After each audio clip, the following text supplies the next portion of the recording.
ইউরোপের president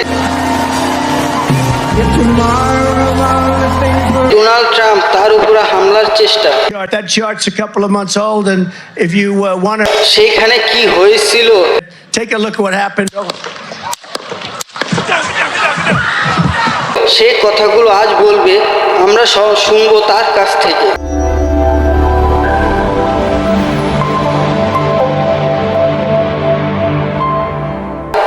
Pennsylvania অঙ্গরাজ্যে Butler এলাকায় নির্বাচনী সমাবেশ চলাকালে ট্রাম্পের উপর গুলি চালানো হয়।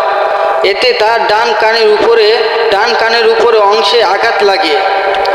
1 ইঞ্চি এদিক সেদিক হলে মৃত্যু ছিল তার। তবে এই হামলার গুরুত্ব আহত না হওয়ার প্রাথমিক চিকিৎসা পর বর্তমানে তিনি শঙ্কামুক্ত রয়েছে।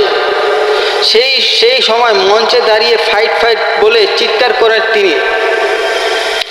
একই ঘটনায় ট্রাম্পের এক সমর্থক নিহত হয়েছেন, আর 2 জন গুরুতরভাবে আহত হয়েছেন। সন্দেহভাজন বন্দুকধারী ঘটনাস্থলে হত্যা করেছেন যুক্তরাষ্ট্রের সিক্রেট সার্ভিসের সদস্যরা। এছাড়া ট্রাম্পের উপরে গুলির ঘটনা খোদ মার্কিন প্রশাসনের হাত রয়েছে বলে জানা গেছে।